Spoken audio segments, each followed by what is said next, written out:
வணக்கம். இன்று நாம் பார்க்க இருக்கிற பகுதி மேல்நிலை 2ஆம் ஆண்டு பொதுத்தமிழில் இயல் 1 பார்க்கலாம். அரசு பொதுத் தேர்வுக்காக படித்து கொண்டு இருக்கின்ற லட்சக்கணக்கான மாணவர்களுக்காக இந்த காணொலியை பதிவிடுகிறேன். இன்னும் இருக்கிறது 20 நாட்கள் தான் இருக்குது. இந்த மீள்பார்வை ஏற்கனவே படித்ததை ஒரு முறை திரும்பி பார்க்கக்கூடிய பகுதியாக இந்த பகுதியை நான் பதிவிடுறேன். இயல் 1 இன்றைக்கி நம்ம பார்க்கலாம். ஏற்கனவே பல முறை படிச்சிருப்பீங்க, இருந்தாலும் ஒரு மீள்பார்வை. என்னதான் அப்படி இருக்குது, எப்படி வினாக்கள் கேட்பாங்க, 1 மதிப்பெண், 2 மதிப்பெண், 4 மதிப்பெண், 6 மதிப்பெண் மொழிபெயர்ச்சிகள் இதிலிருந்து எப்படி கேட்கப்படும் அப்படிங்கிறத இன்றைக்கி நம்ம பார்க்கலாம். மீள்பார்வையாக முதல் எடுத்தவுடனே 2000 ஆண்டுகளுக்கு முந்தைய தமிழ் பிராமி எழுத்துக்கள் பொறிக்கப்பட்ட பாறை மாங்குளத்தில் மதுரையில் காணப்படுது. 1 மதிப்பெண்ணில் கேட்கலாம். இந்த தமிழ் பிராமி எழுத்துக்கள் பொறிக்கப்பட்ட பாறை எங்கே இடம்பெற்றது அப்படின்னு கேட்கலாம். மாங்குளம், மதுரை. இளந்தமிழே சிற்பி பாலசுப்ரமணியம் அவர்கள் எழுதிய அற்புதமான ஒரு பாடல். இளந்தமிழே. சிற்பி பாலசுப்ரமணியம் அவர்கள் நிலவுப்பூ அப்படிங்கிற கவிதை தொகுப்பிலிருந்து இந்த பகுதி இடம்பெற்றிருக்கிறது. அவர் சிறந்த கவிஞர், பேராசிரியர், மொழிபெயர்ப்பாளர், இதழாசிரியர் என பல முகங்கள் கொண்டவர். சிற்பி பாலசுப்ரமணியம் அவர்கள் பாரதியார் பல்கலைக்கழகத்தில் தமிழ்துறை தலைவராக பணியாற்றியிருக்கிறார். ஒரு சிறந்த மொழிபெயர்ப்புக்காகவும் ஒரு கிராமத்து நதி என்னும் கவிதை நூலிற்காகவும் 2 முறை சாகித்ய அகாடமி விருது பெற்றவர். இவருடைய கவிதைகள் ஆங்கிலம், கன்னடம், மலையாளம், மராத்தி, ஹிந்தி ஆகிய மொழிகளில் மொழிபெயர்க்கப்பட்டிருக்கிறது. இவருடைய படைப்பு ஒளிப்பறவை, சர்ப்பயாகம், சூரிய நிழல், ஒரு கிராமத்து நதி, பூஜ்ஜியங்களின் சங்கிலி இதெல்லாம் அவருடைய கவிதை நூல்கள். இலக்கிய சிந்தனைகள், மலையாள கவிதை, அலையும் சுவடும் இதெல்லாம் அவருடைய உரைநடை நூல்கள். மலையாளத்திலிருந்து கவிதைகளையும் புதினங்களையும் தமிழில் மொழிபெயர்த்திருக்கிறார். சாகித்ய அகாடமியின் செயற்குழு உறுப்பினராகவும் இருந்திருக்கிறார். இதில் வினாக்கள் அவருடைய சாகித்ய அகாடமி விருது பெற்ற நூல்களில் இருந்து கேட்கலாம். ஒரு கிராமத்து நதி என்ற கவிதை நூலிற்காக சாகித்ய அகாடமி, அக்னிசாட்சி நூலிற்காக மொழிபெயர்ப்புக்காக 2 முறை சாகித்ய அகாடமி விருது வாங்கியிருக்கிறார். அவருடைய நூல்களில் கேட்கலாம். ஒளிப்பறவை, சர்ப்பயாகம் இதில் ஏதாவது ஒரு நூல் கொடுத்துட்டு எந்த நூல், கவிதை நூல் அப்படின்னு கேட்கலாம். யாருடைய நூல் அப்படின்னு கூட கேட்கலாம். நூல்வெளி ரொம்ப அவசியம், பாருங்கள், ரொம்ப முக்கியமானது. ஒவ்வொரு கவிஞர்களுடைய நூல்வெளியும் ரொம்ப ரொம்ப முக்கியமானது. இளந்தமிழே. இளந்தமிழே சிற்பி பாலசுப்ரமணியம் அவர்கள் தமிழ்மொழி நம்மளுடைய அடையாளம், பண்பாட்டினுடைய நீட்சி. அது என்னைக்கு தோன்றியதோ தோன்றிய காலத்திலிருந்து பேசப்பட்டு, எழுதப்பட்டு, உயிர்ப்போடும் இளமையோடும் இன்றும் இருக்கக்கூடிய மொழி தமிழ்மொழி. நம் அடையாளம் என்ன அப்படின்னு கேட்கலாம். தமிழ்மொழி. பாட்டுக்குள்ளே போகலாம் வாங்க. செம்பருதி மலைமேட்டில் தலையை சாய்ப்பான். செம்பருதி என்பவர் சூரியன். மாலை நேரம் சூரியன் மறையக்கூடிய தருவாய். செந்நிறத்து பூக்காடாம் வானமெல்லாம். அந்த மாலை நேரத்தில் அடிவானம் முழுவதும் சிவந்து காணப்படும். அப்படி இருக்கக்கூடிய பூக்காடு போல, சிவந்து நிறமாக காணப்படக்கூடிய பூக்காடு போல வானமெல்லாம் இருக்கும் அப்படின்னு சொல்கிறாங்க. தம் கைகள் அதனை போல் சிவந்து நோக தாம் உழைக்கும் தொழிலாளர்கள் வியர்வை வெள்ளம். அவருடைய தொழிலாளர்களுடைய கைகளெல்லாம் இப்படி உழைக்கக்கூடிய கைகள் சிவந்து போயிருக்கும். இதுபோல் அடிவானம் முழுவதும் சிவந்து பூக்காடு போல இருப்பது போல அவருடைய கைகளெல்லாம் சிவந்திருக்கும். அதே போல் அவருடைய தோள்களில் வியர்வை வெள்ளம் போல முத்து முத்தாக விட்டு இருக்குமா. விம்முகின்ற தோல் மீதில் முத்து முத்தாக விட்டிருக்கும். அவையெல்லாம் வியந்து பாட எம்மருமை செந்தமிழே உன்னையல்லால் ஏற்ற துணை வேறுண்டோ எம்பிடாய். இப்படிப்பட்ட சிறப்புகளையெல்லாம் பாடுவதற்கு என் அன்னை தமிழாக இருக்கின்ற உன்னை தவிர வேறு யார் இருக்க முடியும். மூண்டு வரும் கவிதை வெறி குணவாய் எங்கள் முத்தமிழே நீயுள்ளாய். எங்களுக்குள்ளே இருக்கக்கூடிய கவிதை உணர்வுகளை வெளிக்கொணர்ந்து அதை பாடுவதற்கு உறுதுணையாக இருக்கின்ற முத்தமிழே நீ இருக்கிறாய். முன்னம் ஒரு நாள் பாண்டியரின் சங்கத்தில் குழுவிருந்தார். முன்னதொரு காலத்தில் பாண்டியர்கள் உன்னை முதன்மை பீடமாக வைத்து ஆட்சி செய்து கொண்டிருந்தார்கள். நீதான் அவர்களை வழிநடத்தி கொண்டிருந்தாய். பாரி முதல் வள்ளல்களை ஈன்று தந்தாய். பாரி முதலான வள்ளல்களை எல்லாம் எங்களுக்காக கொண்டு வந்து கொடுத்தாய். மீண்டும் வந்த பழமை நலம் புதுக்குதற்கு மெய்சிலிருக்க தமிழ்குயிலை கூவி வா வா. மீண்டும் அதேபோல தமிழ் மொழியானது சிறந்து விளங்க வேண்டும். அப்படிப்பட்ட பழமை எங்களுக்கு வேண்டும். மறுபடியும் நீ வரணும் அப்படின்னு வேண்டிக்கிறாங்க. கூண்டதனை உடைத்தெழுந்த சிங்கம் போல குளிர்புதைகை தமிழே சீரிவா. குண்டுக்குள்ளே அடைபட்டு இருக்கிற சிங்கத்தை சிங்கம் எப்படி உடைச்சிட்டு வெளியில் வருமோ அதுபோல் நீயும் வெளியில் வந்து மறுபடியும் அந்த தமிழ் மொழியானது உலகம் முழுவதும் கோலோச்சி கொண்டு இருக்கக்கூடிய சூழலை ஏற்படுத்தி தரணும் அப்படின்னு தமிழ் அன்னையை வேண்டுவதாக பாடல்கள் இடம்பெற்றிருக்கிறது. இதில் பாண்டியரின் சங்கத்தில் குழுவிருந்தவர் யார் அப்படின்னு வினாக்கள் கேட்கலாம். தமிழ் அன்னை. இதேபோல் இலக்கண குறிப்பு பாடல் வரிகள் பார்த்துங்க.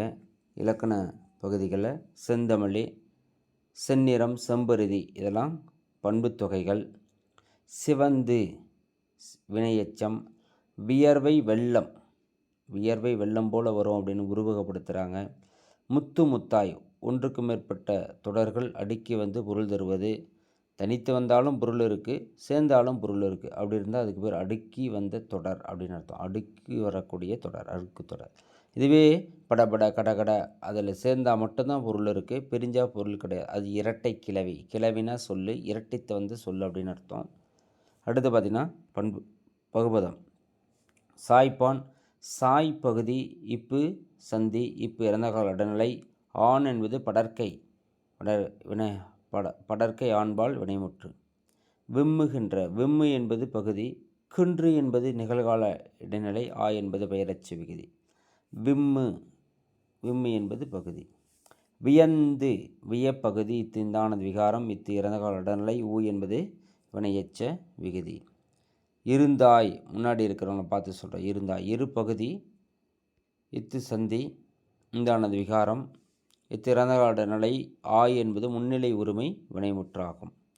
புணர்ச்சி. செம்பருதி, செம்மை கூட்டல் பருதி அப்படின்னு சொல்லலாம். மை விகுதி ஈறுபோதலில் போயிடும். வெறும் செம்பருதி, செம் கூட்டல் பருதி என்று வந்துடும். அடுத்து வானம் எல்லாம், வானம் கூட்டல் எல்லாம். நிலைமொழி ஈற்றில் மெய்யெழுத்து, ஒருமொழி முதலெழுத்தில் உயிரெழுத்து, இம்மு கூட்டல் ஏ மே. உடல் மேல் உயிர் வந்து ஒன்றுவது இயல்பு என்னும் விதிப்படி இடம்பெற்று வரும். உன்னை அல்லால், உன்னை கூட்டல் அல்லால் அப்படின்னு பிரிக்கலாம். நிலைமொழி ஈற்றில் பாருங்கள், இன்னு கூட்டல் ஐ இருக்குது, இன்னு கூட்டல் ஐயே. இன்னு கூட்டல் ஐயெல்லாம் இருக்குது.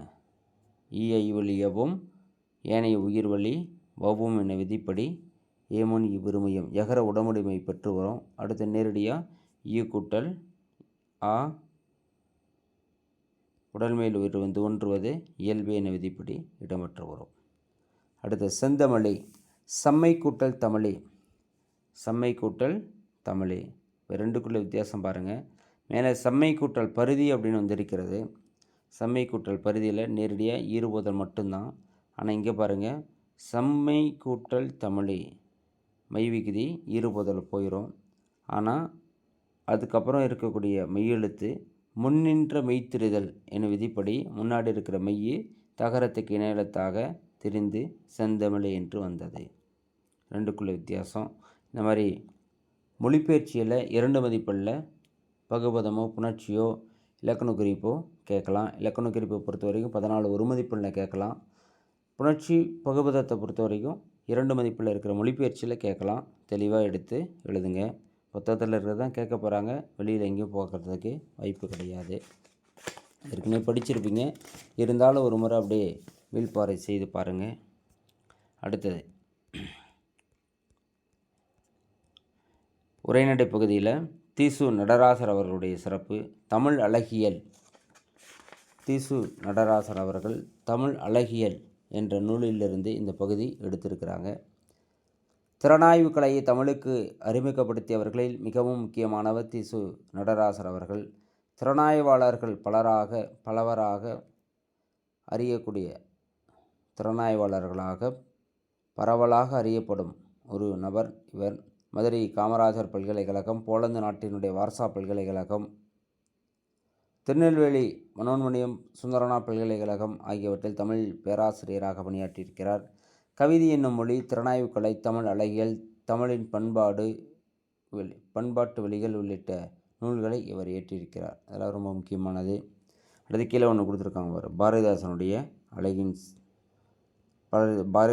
அழகின் சிரிப்பு. ஒரு மதிப்பெண்ணில் இந்த மாதிரி நூல் வழிகளில் இருந்து கண்டிப்பாக கேட்பாங்க. அவருடைய நூல்கள் கேட்கலாம். அவருடைய சிறப்பான நூல்கள், விருது பெற்ற நூல்கள், இந்த மாதிரி இடங்கள்லாம் அவசியம். தமிழ் மொழியில் நடை அழகியல், அதை பற்றி திசு நடராசர் அவர்கள் எழுதியிருக்கிறார். தமிழ் என்பது எல்லாத்துக்கும் தெரியும், இனிமையான சொல். உயர்தனி செம்மொழியாக தமிழ்மொழி விளங்கி கொண்டிருக்கிறது. அந்த தமிழ் மொழியினுடைய சிறப்பை இங்கே சொல்லியிருக்கிறாங்க.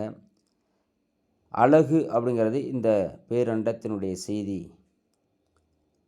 ஒவ்வொரு தலைப்பாக இப்போ நெடுவினா எழுதுறீங்க அப்படின்னாக்க ஒவ்வொரு தலைப்புக்கும் சிறப்பு கொடுத்து எழுதுங்க. இருக்கிற மேற்கோளை எழுதுனீங்கன்னா போதுமானது.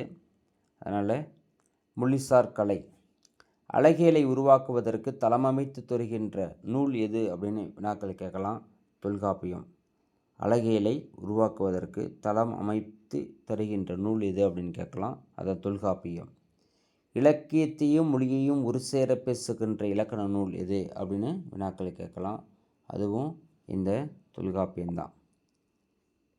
இலக்கியத்தையும் மொழியையும் ஒரு சேர பேசுகின்ற இலக்கண நூல் எது அப்படின்னு கேட்கலாம். இந்த பகுதி ரொம்ப முக்கியமானது. அடுத்தது, எழுத்தையும் சொல்லையும் போன்று செய்யுளையும் ஒரு உள்ளமைப்பாக கொண்டிருக்கின்ற நூல் எது அப்படின்னு கேட்கலாம். அதுவும் தொல்காப்பியம்தான். ரொம்ப முக்கியமான பகுதி. அடுத்தது,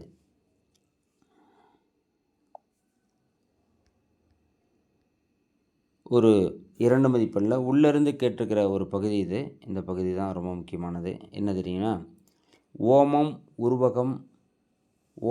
உருவகம், எச்சம், குறிப்பு, உள்ளுரை, இறைச்சி இதெல்லாம் மொழியின் இயல்பு வழக்குகளை கலையில் வழக்குகளாக மாற்றக்கூடியவை. ஒரு மொழி சிறப்பான மொழியாக மாற்றக்கூடிய, இயல்பாக இருக்கக்கூடிய தன்மையிலிருந்து கலையில் வழக்காக மாற்றக்கூடிய தன்மை எதில் மாறுது அப்படின்னா, ஓமம், உருவகம், எச்சம், குறிப்பு, உள்ளுரை, இறைச்சி இதெல்லாம் மொழியின் இயல்பு வழக்குகளை கலையில் வழக்குகளாக மாற்றக்கூடியவை அப்படின்னு கேட்டிருக்காங்க. அப்படியே ஒரு மதிப்பெண்ணில் கேட்டாலும் கேட்கலாம். 2 மதிப்பெண்ணில் உள்ளிருந்து கேட்கக்கூடிய பகுதியில் இதை அவசியம் கேட்டிருக்கிறாங்க. ஏற்கனவே கேட்டிருக்கிறாங்க இந்த பகுதியை. இதை கொஞ்சம் பார்த்துங்க. அடுத்து, கலை முழுமையில் தொல்காப்பியம் குறிப்பிடுகிறது. இலக்கியத்தினுடைய நோக்கம் எது அப்படின்னா, இலக்கியத்தினுடைய நோக்கம் அல்லது அறவியல் சார்ந்த கருத்து நிலைகள் கலை உருவாக்கத்தின் போதே சரிவர இணைந்திருக்க வேண்டும் என்பதை தொல்காப்பியம் சுட்டுகிறது. அதுதான் ஒரு கலையினுடைய முழுமை அப்படிங்கிறத சுட்டி காட்டியிருக்காங்க. அதே போல் சங்க இலக்கியத்தில் அகத்தின் ஐந்திணைகளை பற்றி பேசுகிற தொல்காப்பியம் பிரிதல், புணர்தல், பிரிதல், அகன் ஐந்திணைகள் இதை பற்றியெல்லாம் சொல்லியிருக்கிறது. அறம், பொருள், இன்பம், அறநிலைகளை பற்றி பேசும் பொழுது தொல்காப்பியத்தில் அந்நில மருங்கின் அறமுதலாகிய மும்முதற் பொருட்டு உரிய என்ப அப்படிங்கிற நூலின் வழியாக வெளிப்படுத்தியிருக்கிறாங்க. இந்த வரிகளை கொடுத்துட்டு இது எந்த நூல் அப்படின்னு கேட்கலாம். இது எந்த நூலில் இடம்பெறக்கூடிய பாடல் வரி அப்படின்னு கேட்கலாம். பார்த்துங்க. அது கலை முழுமை எழுதும் பொழுது இந்த பாடல் வரிகளோடு சேர்த்து எழுதுங்க. அடுத்தது, நடை அழகியலில் நடைபெற்றியலும் பாட்டு அல்லது கவிதையின் நடையியல் கூறுகளில் ஒலிக்கோலங்களும் சொற்களினுடைய புலமும் தொடரில் போக்குகளும் மிக முக்கியமானவை. ஒரு பாட்டு இருக்குன்னா அதில் இருக்கக்கூடிய நடை, ஒலிக்கோலம், சொல்லினுடைய சொற்புலம், தொடரில் போக்கு மிக அவசியம் அப்படின்னு சொல்கிறாங்க. அதை பற்றி நடை பெற்றியலும் கிளவியாக்கத்திலையும் நடை நவின்றுலகும் செய்யுளியலையும் சில சொற்றொடர்கள் தொல்காப்பியத்தில் இருக்குது. ஆசிரியர் நடத்திய வஞ்சி யானை வெண்பா நடத்தை களி அப்படின்னு சொல்லப்பட்டிருக்கிறது செய்யுளில். நடை இதை இந்த வரிகளை கொடுத்துட்டு இந்த வரி எங்கே இடம் வருது அப்படின்னு கேட்கலாம். பாருங்கள். அடுத்தது கவிதையினுடைய இயங்காற்றல் தான் நடையாகும். கவிதையினுடைய இயங்காற்றல் தான் நடை. பாருங்க, இந்த இடத்துல இருக்குது. கவிதையினுடைய இயங்காற்றல் தான் நடை. தொல்காப்பியமும் பிற இலக்கண நூல்களும் அதுபோல தான் கருதுது. அடுத்து பார்த்திங்கன்னா ஒலிக்கோலங்கள். ஒலிக்கோலத்தில் எந்த ஒரு தொன்மையான மொழியும் சமிக்கையிலிருந்தும் இசையிலிருந்து தான் தொடங்குகிறது அப்படிங்கிறத சொல்லியிருப்பாங்க. எந்த ஒரு மொழியும் தொன்மையான மொழியும் சமிக்கையிலிருந்தும் இசையிலிருந்து தான் தொடங்குகிறது. மொழி சார்ந்த கவிதையும் இசையோடும் இசைக்கருவியோடும் தான் பிறக்கிறது. ஓசையும் பொருளும் இணைந்து கலைவருவம் கொள்கிறது அப்படிங்கிறத இந்த பகுதியில் கொடுத்துருக்குறாங்க. இதெல்லாம் ரொம்ப முக்கியமான பகுதி.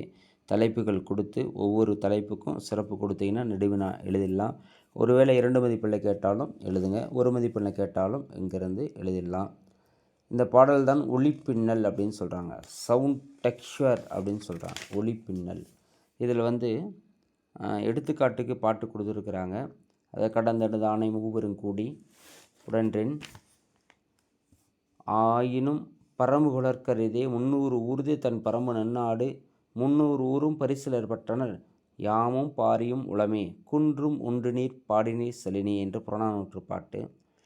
பாரியினுடைய சிறப்பை பற்றி பாடும் பொழுது அதில் இந்த 300 ஊர்கள் இருந்தது. அந்த 300 ஊர்களையும் பரிசிலர்கள் போல் வாங்கிட்டு போயிட்டாங்க. பரிசு கொடுக்க அஞ்சவில்லை.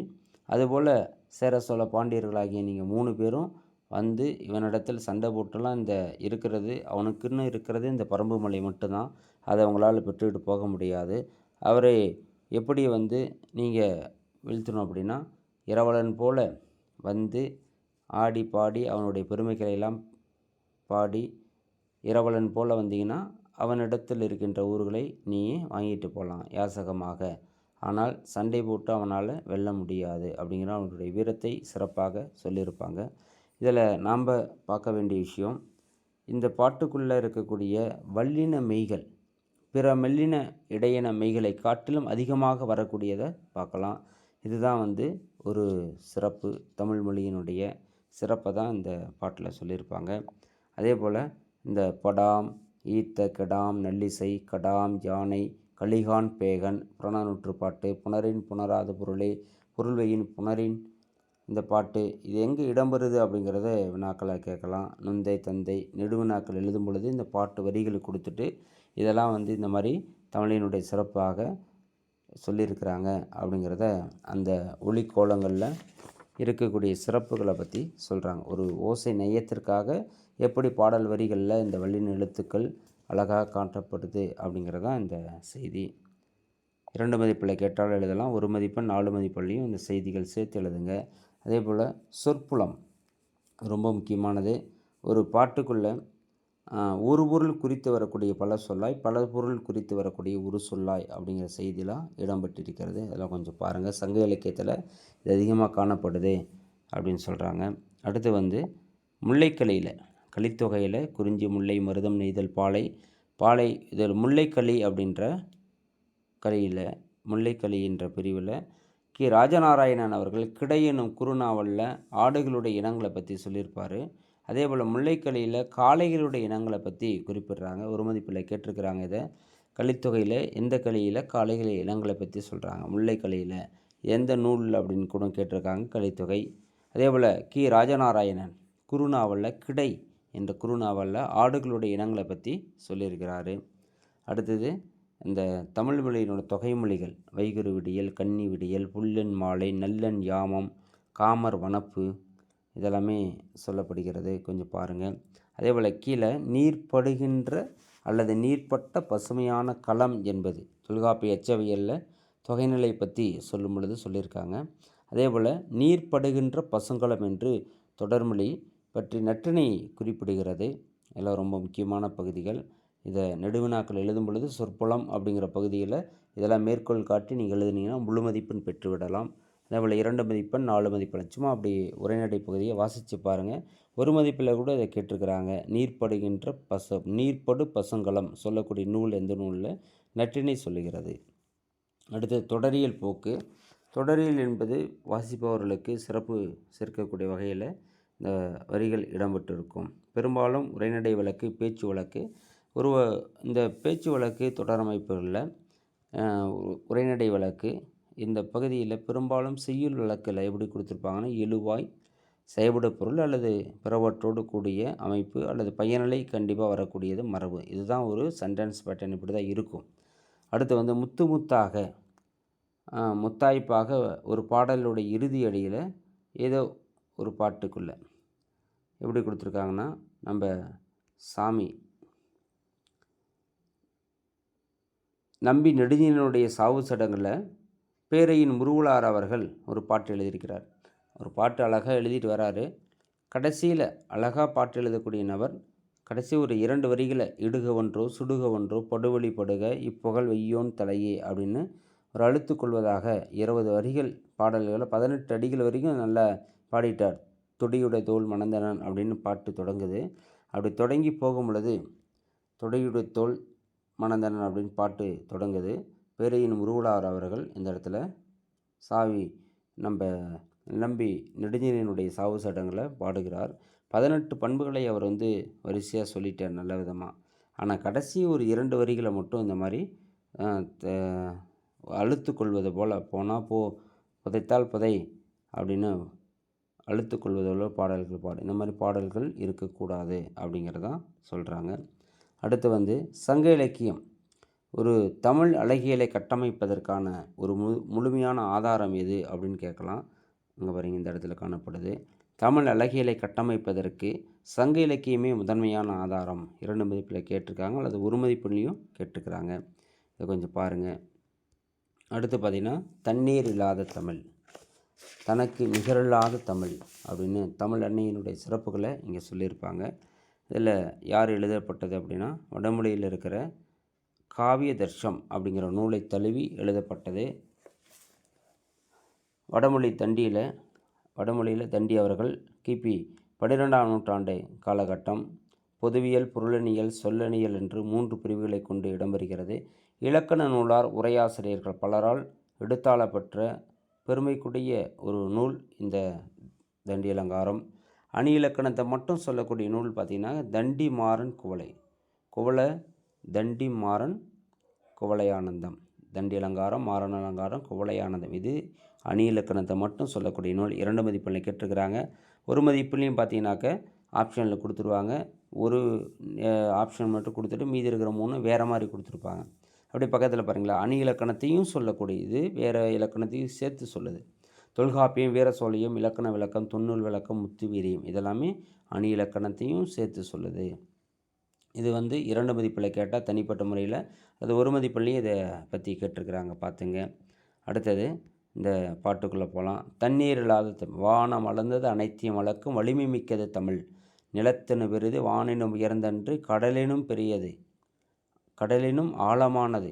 அப்படிப்பட்ட தமிழ் மொழியை சிறப்பித்து சொல்லுகிறார்கள்.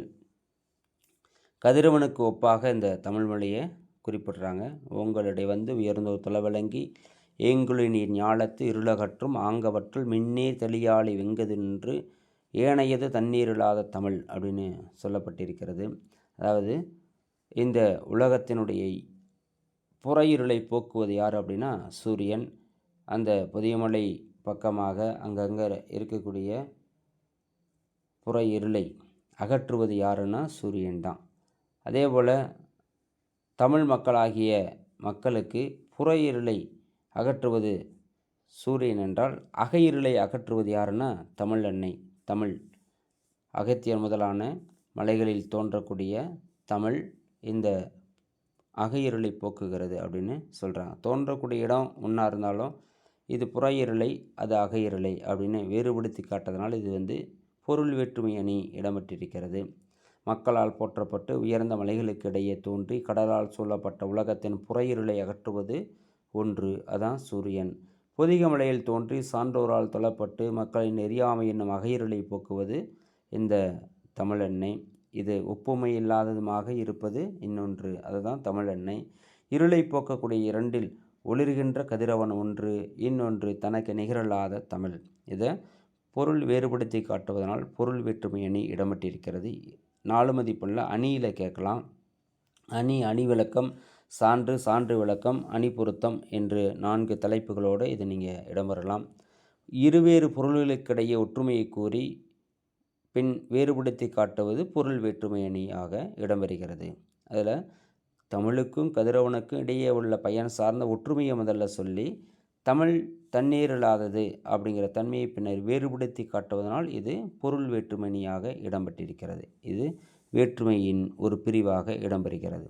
அப்போ அணி கேட்டால் எழுதிடலாம், 2 மதிப்பெண் வந்தாலும் எழுதிடலாம். இது மனப்பாட பாட்டு வந்தாலும் இதை நம்ம எழுதிடலாம். அடுத்து இலக்கண குறிப்பு. இலக்கணத்தில் பார்த்திங்கன்னா ஓர், ஆர், உயர்ந்தோர் அருவிகுதி, ஓர் வினையால் அணையும் பெயர்.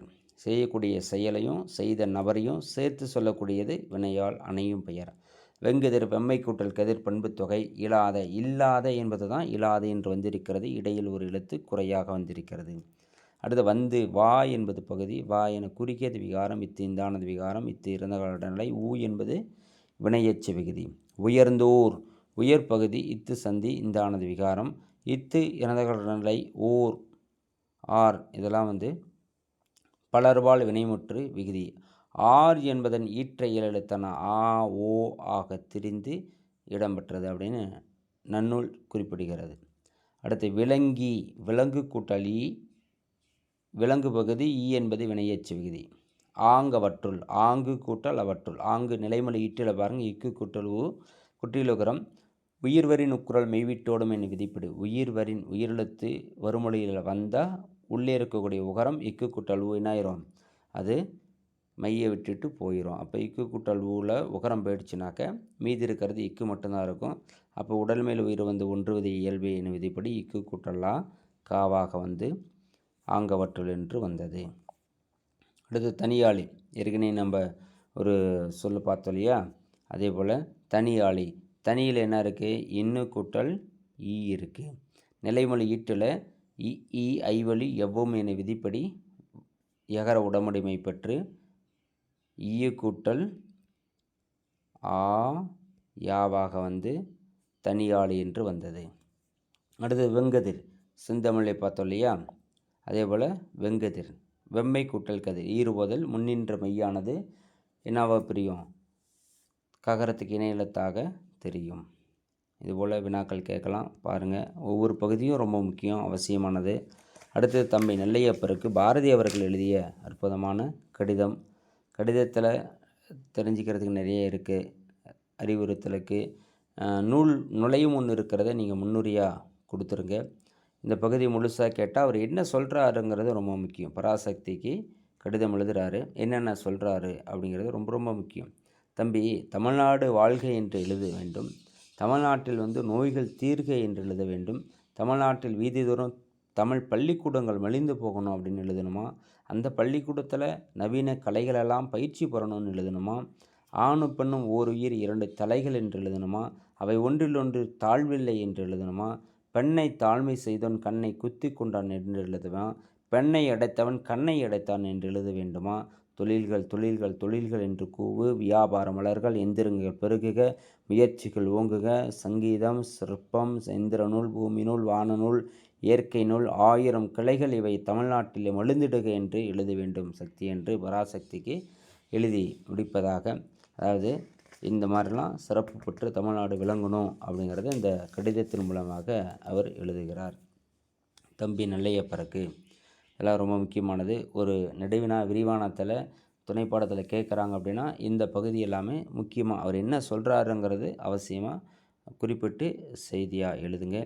ரொம்ப முக்கியமான செய்தி, தெரிந்து கொள்வோம். இதில் பாருங்கள், எட்டயபுர மன்னருடைய பரம்பரை வரலாற்றை பற்றி கவிகேசரி சாமி தீட்சிதர் வம்சமணி தீபிகை அப்படிங்கிற நூலில் 1879 எழுதுகிறார். அதில் கொஞ்சம் சிலை திருத்தி அமைக்கணும் அப்படின்னு பாரதி ஆசைப்பட்டார். 6/8/1919 ஒரு கடிதம் எழுதுகிறார். இது வெங்கடேஸ்வர எட்டப்பருக்கு. ஆனால் பல விதமான குற்றங்கள் இந்த நூலில் இருக்கிறத கண்டுபிடிச்சி எழுதணும், நான் சரி பண்ணி தரேன் அப்படின்றாரு. ஆனால் கடைசி வரைக்கும் அவரால் முடியலை. இலசைமணி என்பவர் 2008 மறுபதிப்பாக அதை வெளியிடுகிறார். இது பாருங்கள், எட்டயபுர ஜமீனுக்கு நம்ம பாரதி அவர்கள் எழுதிய முதல் கடிதம் இதுதான். ஐயா, நின் அருளே அருங்கதி என்ன உய்ய இவன் வந்துற்றது, என் தந்தையர் என்னையும் புறமொழி கற்க வென்றெண்ணி ஏம்புவர், என்னையான் செய்வதென்று தமிழ் கற்பினோ பெண்ணை ஒருவர் மேனார் ஆதலின் கண்ணையான் அம்மொழி கற்க துணிந்தனன் எனினும் கைப்பொருளற்றவன் கற்பது எவ்வகை. நான் தமிழ் கற்கணும், அப்பா வேறு மொழி கற்க சொல்கிறாரு, நான் கைப்பொருள் இல்லை, கையில் எந்த பொருளும் இல்லாமல் நான் இப்படி கற்கிறது, எனக்கு நீங்கள் உதவி செய்யணும் அப்படின்னு எட்டயபுர ஜமீனுக்கு அவர்கள் கடிதம் எழுதக்கூடிய அற்புதமான படைப்பு இது. கிட்டத்தட்ட ஒரு 15வது வயதில் எழுதியிருப்பார். இதான் முதல் கடிதம். பரளிசு நல்லையப்பர் விடுதலை போராட்ட வீரர், கவிஞர், எழுத்தாளர், மொழிபெயர்ப்பாளர், இதழாளர், பதிப்பாசிரியர் என பல முகங்கள் கொண்ட மனிதன். பாரதியினுடைய கண்ணன் பாட்டு, நாட்டுப்பாட்டு, பாப்பா பாட்டு, முரசு பாட்டு இதையெல்லாம் பதித்த பெருமை பரளிசு நல்லையப்பருக்கு உண்டு. பாரதி நடத்திய சூரியோதயம், கர்மயோகி ஆகிய இதழ்களை துணையாசிரியராக இருந்திருக்கிறார். லோகோபகாரி, தேசபக்தன் இந்த இதழ்களுக்கு துணையாசிரியராகவும் இருந்திருக்கிறார். பின் நெல்லைத்தென்றல், பாரதி வாழ்த்து, உய்யுமொழி கவிதை நூல்களை படைத்திருக்கிறார். வ.உ.சி.யோடைய வாழ்க்கை வரலாற்று நெல்லையப்பர் தான் பாடியிருக்கிறார். இதெல்லாம் ரொம்ப முக்கியமான நூல்கள். இது வினாக்களை கேட்டிருக்காங்க. வ.உ.சியோட வாழ்க்கை வரலாற்றை யார் எழுதுனா அப்படின்னு கேட்டிருக்காங்க. அது நம்ம பரளிசு நல்லையப்பருக்கு தான். அவர் நூல்வழியில் ரொம்ப முக்கியமானதை பாருங்கள். இதெல்லாம் கண்டிப்பாக ஒரு மதிப்பெண்ணில் கேட்பாங்க. மகாகவி பாரதி நல்லையப்பருக்கு எழுதிய கடிதம் ரா. பத்மநாபன் பதிப்பித்த பாரதி கடிதங்கள் என்னும் நூலில் இடம்பெற்றிருக்கிறது. இது ரொம்ப முக்கியமானது. அதாவது பாரதியோடைய கடிதங்களை எல்லாம் தொகுத்து ஒரு நூலாக கொடுத்தவர் யார் அப்படின்னு வினாக்கள் கேட்கலாம். அவர் தான் யார்? நம்ம ரா. பத்மநாபன் அவர்கள். 15 வயசில் கல்வி கற்கிறாரு. எட்ட பிறகு எழுதிய கடிதம், கடைசி கடிதம் குத்திகாசு அவருக்கு எழுதக்கூடிய கடிதம், அதுவரை இந்த நூலில் இடம்பெற்றிருக்கிறது. பாரதியாரை விட 7 ஆண்டு இளையவராக இருந்தாலும் பரளிசு நெல்லையப்பரை பாரதி தன்னுடைய தம்பியாகவே ஏற்று கடிதங்களை எழுதுகிறார். அது ரொம்ப சிறப்பானது. அடுத்த பகுதி பார்த்திங்கனாக்க தமிழாய் எழுதுவோம். தமிழில் பிழை இல்லாமல் எழுதுறதுக்கு என்ன வழி அப்படிங்கிறத இதில் சொல்லியிருப்பாங்க. பிழை இல்லாமல் எழுதணும் அப்படின்னாக்க நகர ரகர வேறுபாடு, மேல்விலங்கு கீழ்விலங்கு, குறில்நெல் வேறுபாடு இதெல்லாம் தெரிஞ்சிட்டு எழுதணும். சொற்பிழை ஏற்படும், பொருள் பிழை ஏற்படும், இதெல்லாமே தெளிவாக இருக்கணும் அப்படின்னு சொல்கிறாங்க. முதல்ல எத்தனை பிழைகள்? எழுத்து பிழை, சொற்பொருள் பிழை, சொற்றொடர் பிழை, பொதுவான பிழைகள் அப்படின்னு 4ஆக பிரிக்கிறாங்க. அடிப்படையான செய்தியெல்லாம் உங்களுக்கு தெரியும். உயிரெழுத்து 12, நெடிலெழுத்து அதில் உயிர் குறில் 5, நெடில் 7 அப்படின்னு சொல்லலாம். மெய்யெழுத்து 18, அதில் வல்லினம், மெல்லினம், இடையினம் இருக்கிறத பார்த்துருப்பீங்க. உயிர்மை எழுத்துக்கள் 216, அதில் உயிர்மை குறில் 90, உயிர்மை நெடில் 126. இதை பாருங்கள், வினாவாக கேட்டிருந்தாங்க. பொதுத் தேர்வில் இதை கேட்டிருக்காங்க. உயிர்மை குறில் எவ்வளவு, உயிர்மை நெடில் எவ்வளவு அப்படின்னு.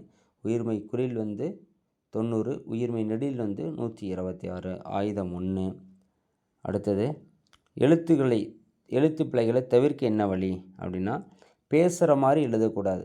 பேசுவதை போலவே எழுத எண்ணுவது எழுத்து பிழைக்கு வழிவகுக்கும். குறில் நெடில் வேறுபாடை தெரிஞ்சிட்டு எழுதணும். பிழைகள் மொழிய காரணம் இது ஒரு மிகப்பெரிய காரணம். எழுத்து ஒலிப்பு முறைகளை தெரிஞ்சுக்கிட்டு வரி வேறுபாடுகளை தெரிஞ்சுக்கிட்டு சில இடங்களில் முதல்ல எது வரும், இடையில் எது வரும், கடையில் எது வரும். இப்போ நகரங்கள்லாம் பார்த்திங்கனாக்கா முதல் இடை கடை அப்படிங்கிறதெல்லாம் நிறைய இருக்குது. அதெல்லாம் சின்ன வகுப்பில் தெளிவாக பார்த்துருப்பீங்க. இதில் பாருங்களேன், இந்த அட்டவணையில் தெளிவாக கொடுத்துருப்பாங்க. முதல்ல பாருங்கள், நண்டு, இது தன்னகரம் தான் வரும். இதில் இடையில தான் டன்னகரம் வரும், கடையில் தான் ரன்னகரம் வரும். இந்த மாதிரி நாடகம், இடையில் வரக்கூடியது பந்து, கண்டு, கற்று, பார்த்து, கால்கள், கொள்வது, புகழ்வது இதெல்லாம் இடையில் தான் வரும். கடையில் வரக்கூடியது கண், அவன், பார், கால், கொள், புகழ். இந்த மாதிரி எந்த நகரம், ரகரம், லகரம் முதல்ல எது வரும், இடையில் எது வரும், கடையில் எது வரும் அப்படிங்கிறத முதல் அப்படின்னா சொல்லினுடைய முதல்ல, இடை அப்படின்னா சொல்லினுடைய இடையில், கடைங்கிறது ஒரு சொல்லினுடைய இறுதியில் இதெல்லாம் இடம் வரும் அப்படிங்கிறத தெரிஞ்சுக்கிட்டு நம்ம எழுதணும், படிக்கணும். அப்போ தான் தமிழ் மொழியில் பிழை வரக்கூடாது. அதில் ஒரு கருத்துக்கள் கொடுத்துருக்குறேன். தமிழ் மொழியில் தொடக்கத்தில் எப்பொழுதுமே என்ன வராதான், மெய்யெழுத்து வரவே வராதான். அப்படி மெய்யெழுத்து வந்துச்சுன்னா அது தமிழ் சொல்லி கிடையாதான். பிரியா, கிரீடம், கிளேஸ் இதெல்லாம் தமிழ் சொல்லே அல்ல. இதெல்லாம் பிறமொழி சொற்கள் ஆகும். தமிழ் சொல்லில் கண்டிப்பாக மெய்யெழுத்து முதல்ல வராது. அதே போல் வல்லின எழுத்துக்கள் பார்த்திங்கன்னா சொல்லினுடைய இறுதியில் வரவே வராது அப்படின்னு சொல்கிறாங்க. இதெல்லாம் அப்படி வந்துச்சுன்னா அது தமிழ் சொல்லே கிடையாது. சும்மா ஏதோ நாமளே போட்டு எழுதிக்கலாம், அவ்வளோதான். உதாரணத்துக்கு பார்க்கு, பஞ்சு இதெல்லாம் பிறமொழி சொற்கள். அடுத்தது வல்லின மெய்கள் ஈரூற்றாக வரவே வராது. ஈரூற்றாக வரக்கூடியது யாரால் மட்டும்தான் டகர ரகர ஒற்றுகள். சில பேர் என்ன பண்ணுறாங்கன்னா மேற்கு அப்படின்னு எழுதும்போது மேற்கு இக்கு போட்டு எழுதுகிறாங்க. இந்த மாதிரிலாம் எழுதக்கூடாது. வடக்கு, மேற்கு அப்படின்னு அதாவது டகரமும் ரகரமும் வரக்கூடிய இடத்துல ஈரூற்று கண்டிப்பாக வரவே வராது வல்லின எழுத்துக்கள். அடுத்தது கா சா த ப இந்த எழுத்துக்கள் அவற்றுடைய அவ்வெழுத்து வரிசைகளே வரும், பிற எழுத்துக்களும் பிற மெய்கள் வராது. அவ்வெழுத்து வரிசைகளே மட்டும்தான் வருமா. இப்போ காக்கை, பச்சை, பத்து, உப்பு அந்த எழுத்து அதோடு மட்டும்தான் வரும், வேறு எந்த எழுத்தோடு வராது. எப்படி காக்கை அப்படின்னு பாருங்கள், காக்கை இக்கு தான் வந்திருக்கிறது. பச்சை இச்சு தான் சேர்ந்து வந்திருக்கு. இத்து அதன் வரிசைகளை மட்டும்தான் வருது, வேறு எழுத்துக்கள் வராது அப்படின்னு சொல்கிறாங்க. அடுத்து பார்த்திங்கன்னா டகர ரகர எழுத்துக்கள் மெய்களுக்கு பிறகு அந்த எழுத்து வரிசைகளே வரும், கா சா ப எதுவும் சேர்ந்து வரும் அப்படின்னு சொல்கிறாங்க. டகர ரகர என்னும் மெய்களுக்கு பிறகு அவ்வெழுத்து வரிசைகளும் கா சா ப என்னும் வரிசைகளுமே வரும். பாட்டு உதாரணத்துக்கு அந்த எழுத்து வரிசையாக வந்தால் பாட்டு. சரிங்களா. அடுத்து வேறு ககரத்தில் வந்தால் வெட்கம், சகரத்துக்கு வந்தால் காட்சி, பகரத்துக்கு வந்தால் திட்பம். அதே போல் ரகரத்துக்கு பாருங்கள், அதே எழுத்து வரக்கூடியது காற்று. அதுவே ககரம் வரும் பொழுது கற்க, சகரம் வரும் பொழுது கற்சிலை, பகர வரும்பொழுது கற்பவை அப்படின்னு இடம்பெற்றிருக்கிறது. இது ரொம்ப முக்கியமானது. டகர ரகர மெய்களுக்கு அப்புறம் காசாபா அது எழுத்தே வரிசை வரும், அல்லது காசாபா மூன்றும் வரும் அப்படின்னு சொல்லியிருக்கிறாங்க. இதெல்லாம் தெரிஞ்சிட்டு நாம் எழுதணும், அப்போ தான் எழுத்து பிழைகள் தவிர்க்க முடியும். அடுத்தது டகர ரகர ஒற்றுக்கள் டகரம் கண்டிப்பாக முதல் எழுத்தாக வரவே வராது. அப்படி தமிழ் சொல்லே கிடையாது. டமாரம், ரப்பர் இதெல்லாம் டகர ரகர என்ன எழுத்துக்களின் சொல்லின் முதல்ல வரவே வராது அப்படின்னு சொல்கிறாங்க. அதே போல் ஆயுதம் எப்பொழுதுமே நடுவில் தான் வரும். முதல்ல உயிரெழுத்து, கடைசியில் வல்லெழுத்துக்கள் அக்து, எக்கு, கச்சு இந்த மாதிரி வந்தால் அது ஆயுதம். நடுவில் மட்டும்தான் வரும், தனித்தெல்லாம் பொருள் தரவே தராது. அதே போல் மெல்லினத்தில் கண்டிப்பாக நகரம் தொடக்கத்தில் வராது. எப்படி டகரமும் ரகரமும் வராதோ அதே போல் டானா, ராணா இந்த மாதிரி வராது. டானா, ராணா ரெண்டுமே என்ன பண்ணாது, சொல்லினுடைய தொடக்கத்தில் வராது. அப்படிலாம் வந்த வாய்ப்பே கிடையாது. அப்படி வந்தால் தமிழ் சொல்லே கிடையாதான். அடுத்து தனிச்சொல்லினுடைய இடையில் வல்லினத்திற்கு பிறகு அவ்வெல்லின மெய்களே அவற்றின் இன மெய்யெழுத்துக்களோ வரும். இனமாக தக்கை அதே எழுத்து வரலாம், அல்லது அதனுடைய இனம் வரலாம். அப்போ அதே எழுத்து வந்தால் தக்கை, இணை எழுத்து வந்தால் தங்கை. அதே எழுத்து பச்சை, இணை எழுத்துக்கு இஞ்சி, பண்டு, பட்டம், பத்து, பந்து, தப்பு, பாம்பு அதே எழுத்து வரும். அதே போல் அதனுடைய இணை எழுத்து வரும் அப்படின்னு சொல்கிறாங்க. அடுத்தது யா, ரா, லா, லா, லா என்னும் எழுத்துக்கள் வியங்கோல் வினை மற்றும் கல்வி விதிகள் சேர்ந்து வரும் அப்படின்னு சொல்கிறாங்க. அடுத்தது நானா நகர ஒற்றினை அடுத்து ரகரமும், நகரத்தை அடுத்து டகரமும் வருவது கிடையாது. உதாரணத்துக்கு பார்த்திங்கன்னா இப்போ மன்றம் என்று வருவதில்லை. மன்றம் அப்படின்னு பார்த்திங்கன்னா இதுதான் சரி, இது தவறு. ராணா தான் வரணும், டானா அங்கே வரக்கூடாது. அப்போ அப்படியே பார்த்துக்கலாம். மன்றம் ராணா, ராணா அதுதான் சரி. இங்கே டானா தான் வரணும், இங்கே வரவே கூடாது. ராணா தான், அதான் இணை எழுத்து தான். கண்டு இதுதான் சரி, கன்று என்று தான் வரும். கண்டு இது தவறு. அதே போல் மன்றம் இதான் சரி, இது என்னது, இது தவறு. அப்போ அதனுடைய எழுத்துக்கள் நகரம்தான் ராணா, டகரம் டானா அதுதான் சரி. கண்டு அப்படி தான் நம்ம போடணும், அதுதான் சரியானது அப்படின்னு சொல்கிறாங்க. அடுத்து இஞ்சி, இந்து, இவ் இதெல்லாம் முடியக்கூடிய சொற்கள் ரொம்ப குறைவு தான் அப்படின்னு சொல்கிறாங்க. ஒற்றுகள் ஈரூற்றாக வரக்கூடியது எதுன்னா இந்த 3 தவிர வேறு எதுவும் ஈரூற்றுக்களாக வராது. 3 உதாரணத்துக்கு பார்த்திங்கன்னா பாய்ச்சு, பார்க்கும், வாழ்க்கை, யா, ரா, லா இது 3 தான் ஈரூற்றாக வரும், வேறு எந்த எழுத்தும் வராது. ஏற்கனவே பார்த்தோம் டாரா ஈரூற்றாக வராதுன்னு. அப்போ எது வரும்னா யா, ரா, லா இந்த 3 எழுத்து தான் வரும். அது தனிக்குறளை அடுத்து ரகர லகர ஒற்றுகள் வரவே வராது. தனிக்குறளை அடுத்து ரகர அது ஒற்று வந்துச்சுன்னா தமிழுடைய இயல்புக்கு ஏற்ப அதை நம்ம மாற்றி எழுதணும். இப்போ தருமபுரி அப்படின்னு சொல்கிறோம். கருமம் அப்படின்னு நம்ம மாற்றி எழுதணும். அதேபோல் ரகரத்தை அடுத்து ரகரம் வரிசைகளே லகர எழுத்து வரிசைகளே வராது. உயிர்வரின் ஒரு இரு முறையே ஓர் ஈர் என மாறுமா. உயிர் எழுத்து வந்தால் ஒரு இரு அப்படிங்கிறத ஓர் ஈர் என மாறி வரும். அதேபோல் உயிர்வரின் இது எது முறையே அக்தி இக்தி எக்தி என்பதாக மாறி வரும். லாலா விதிகளில் பார்த்திங்கன்னா இப்போ உதாரணத்துக்கு கடற்கரை நிலைமொழி ஈட்டில் பாருங்கள் கடல் கரை லகரம் இருக்குது. லகரம் வந்தால் லாலா வேற்றுமையில் வல்லெழுத்து வந்துச்சுன்னா நிலைமொழி நீட்டெழுத்தில் லகரம் வந்து வறுமொழி முதலெழுத்தில் வல்லெழுத்து வந்தால் இந்த லகரம் என்னவா மாறுமா டகரமாக மாறும். லாலா வேற்றுமையில் ராடாவும் லகரம் வந்தால் லகரமா இந்த லகரம் வந்தால் டகரமாக மாறும். அப்படி மாறிச்சுன்னா கடல் கூட்டல் கரை கடற்கரை என்று மாறும். அடுத்தது அதே லகரத்தை அடுத்து மெல்லெழுத்து வந்தால் இது வல்லெழுத்து இது மெல்லெழுத்து என்னது பல் கூட்டல் முகம். இதில் லகரம் வந்திருக்கு. முகத்தில் என்னது மெல்லெழுத்து. அப்போ மெல்லெழுத்து வந்தால் என்னவா மாறும் லகரம் என்னவா மாறும் நகரமாக மாறும்.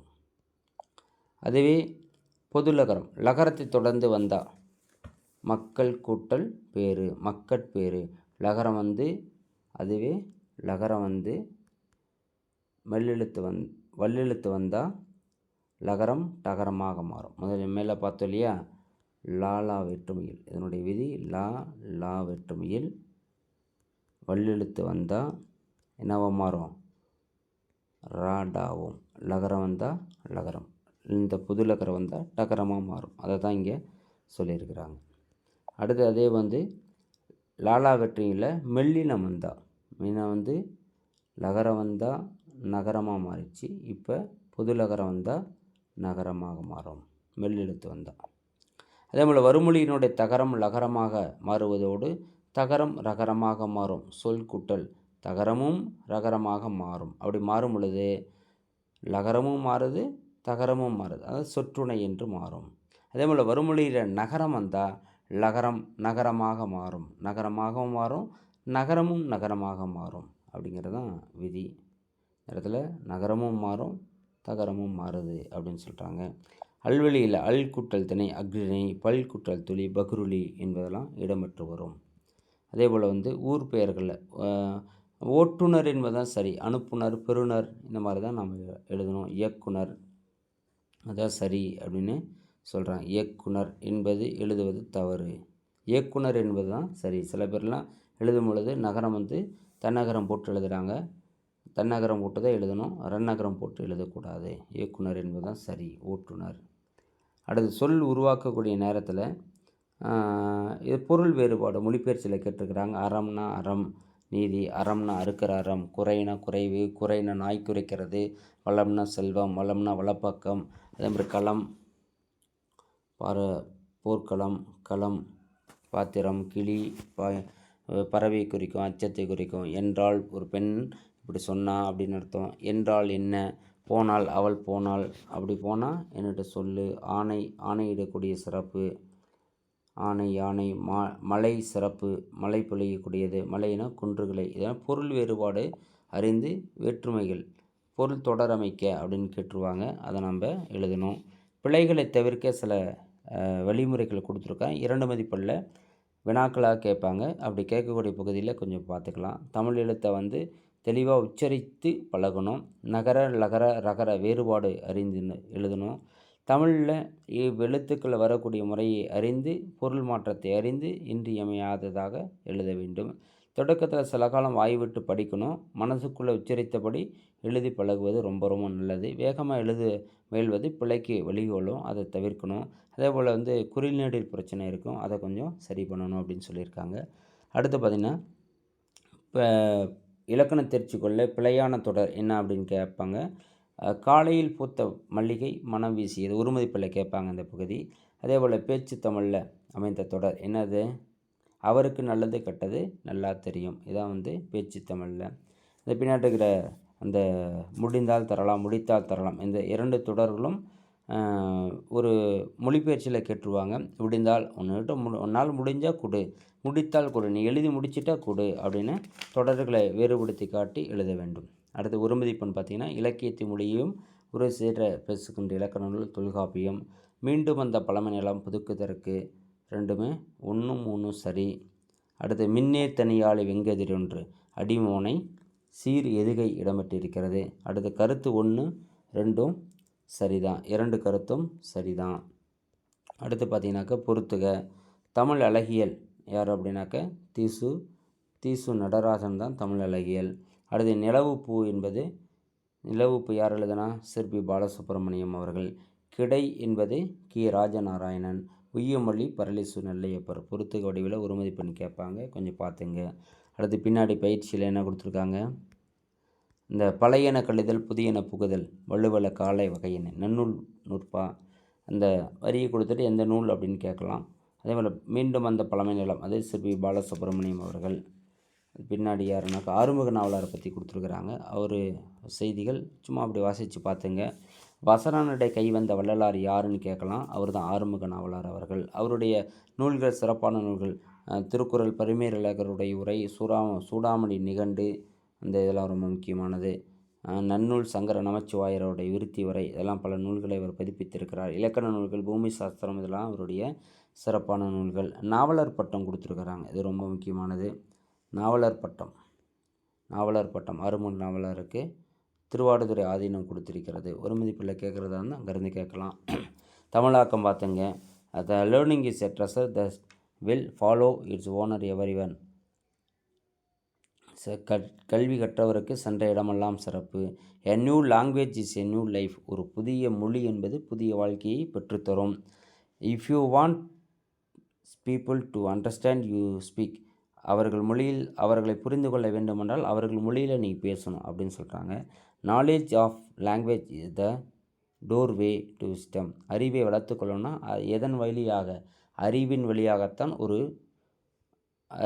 ஒரு மொழியின் வழியாகத்தான் அறிவை வளர்த்து கொள்ள முடியும். அப்போ ஒரு அறிவை பெற்றுக்கொள்வதற்கான நுழைவு வாயில் எதுனாக்க ஒரு மொழி தான் அப்படின்னு சொல்கிறாங்க. The limits of my language are the limits of my world. எந்த அளவுக்கு ஒரு மொழியினுடைய அறிவு இருக்கோ அந்த அளவுக்கு உங்களுடைய உலக அறிவும் இருக்கும். மொழியினுடைய அறிவை கம்மி பண்ணிங்கன்னா உலக அறிவும் கம்மியாயிரும். மொழி அறிவை அதிகப்படுத்தினீங்கன்னா உலகளவில் உலகத்தினுடைய அறிவும் அதிகமாகும் அப்படின்றதான் இந்த பகுதியினுடைய செய்தி. கீழே பாருங்கள், ஓமைத்தொடர் கொடுத்துருக்குறாங்க. தாமரை இலை நீர் போல, நான் தாமரை இலை நீர் போல பற்று இல்லாமல் இருப்பேன். அதே போல் கிணற்று தவளை போல, என் தம்பி கிணற்று தவளை போல இருக்கிறான். எலியும் பூனையும், நானும் என் தம்பியும் எலியும் பூனையும் போல சண்டை போட்டுக்கொள்வோம். இந்த மாதிரி தொடர்கள், ஓமை தொடர்களில் தொடரமைச்சு நீங்கள் எழுதுகிற மாதிரி இருக்கும். அதை மொழிபெயர்ச்சியில் கேட்பாங்க, கொஞ்சம் பார்த்துங்க. உறுப்பக்க அளவில் கட்டுரை கொடுத்துருக்கிற தலைப்பில் எழுதுனீங்கன்னா போதும். அதே மாதிரி தமிழ் அறிஞர்கள் முதலில் எழுத்துக்கள் மறைக்கலாம், மறைமொழி அடிகளாக தான் சொல்கிறாங்க. தாய்மொழி ஈற்றிரு எழுத்துக்கள் வெளிச்சம் அப்படின்னு நம்ம சொல்லும் பொழுது யாரை சொல்லலாம், தமிழ் ஒளியை சொல்லலாம். சிறுகதை ஆசிரியர் யார், புதுமை பித்தன். முதல் பாதி நவீனம். முன்னெழுத்து அரசன், பின்னெழுத்து மாதம், அதான் கோதை சொல்லலாம். இதெல்லாம் ரொம்ப முக்கியமானது. ஒரு மதிப்பில் கேட்கலாம், மொழிபெயர்ச்சிலையும் கேட்கலாம். பின்னாடி இருக்கிற இந்த கலைச்சொல் ரொம்ப முக்கியமானது கேட்டிருக்கிறாங்க. சப்ஸ்கிரிப்ஷன் உறுப்பினர் கட்டணம், ஃபிக்ஷன் புனைவு, பயோகிராஃபி வாழ்க்கை வரலாறு, ஆர்ச்சிவ் காப்பகம், மனுஸ்கிரிப்ட் கையெழுத்து பிரதி, பிப்ளோகிராஃபி நூல் நிரல், பாரதியோட கடிதங்கள் அரா பத்மநாபன் அவர்கள், இலக்கண உலகின் ஒரு புதிய பார்வை டாக்டர் பொற்கோ, தமிழ் அழகியல் தீசு நடராசன், காட்டுவாத்து நாப்பி அவர்கள், நெல்லூர் அரிசி அகிலன், சுவரொட்டிகள் நம்ம முத்துசாமி. இதெல்லாம் ரொம்ப முக்கியமான பகுதிகள். இயல் 1ல் இன்றைக்கி நாம் பார்த்துருக்கோம். தேர்வுக்காக மேல்நிலை 2ஆம் ஆண்டு மாணவர்கள் படிச்சுட்ருக்கிறீங்க. ஒரு முறை அப்படி மீள்பார்வையாக சும்மா அப்படி என்ன தான் இருக்குது அப்படிங்கிறத காது கொடுத்து கேட்டு பாருங்கள். என்ன இருக்குது அப்படிங்கிறத படித்ததெல்லாம் நினைவுக்கு வரும் கண்டிப்பாக. எவ்வளோ புத்தகத்தை மட்டுமே வச்சுக்கிட்டு பார்த்துட்டு இருந்தீங்கன்னாக்க போதாது, படித்ததை திரும்பி திரும்பி படித்து பார்க்கணும். இந்த மாதிரி காணொலிகளை கேட்டு பாருங்கள். அதேபோல் இந்த டிஎன்பிசிக்கு படிக்கிறவங்களும், டிஆர்பிக்காக படிக்கிறவங்க, டிஆர்பியில் பார்த்திங்கன்னா தமிழ் தகுதி தேர்வு கேட்குறாங்க. அதில் கண்டிப்பாக இந்த 12ஆம் வகுப்புலேருந்து வினாக்கள் அவசியம் கேட்பாங்க. இந்த பகுதியை நீங்கள் பயன்படுத்திங்க, ரொம்ப அவசியமாக இருக்குன்னு நினைக்கிறேன். இதை ஏதாவது சொல்லணும்னு நினச்சிங்கன்னா கமெண்ட்ஸில் சொல்லுங்கள். அடுத்த ஒரு காணொளியில் இயல் 2 பற்றி நம்ம பார்க்கலாம். இந்த தேர்வு முடிகிறதுக்குள்ள இன்னும் ஒரு 2, 3 நாளில் உங்களுக்கு எல்லா இயல்களும் போடுறேன். கண்டிப்பாக பார்த்து பயனடைங்க. நன்றி, வணக்கம். இதை புதுசாக இந்த சேனல் பார்க்குறீங்க அப்படின்னா சப்ஸ்கிரைப் செய்து வச்சிங்க. பக்கத்தில் இருக்கிற பெல் ஐக்கானை கிளிக் பண்ணிங்க. ஆளுங்கிற பட்டனை கிளிக் பண்ணிங்க. அப்போ தான் அடுத்தடுத்த காணொளிகள் உங்களுக்கு வந்துக்கிட்டே இருக்கும். நன்றி, சந்திக்கலாம்.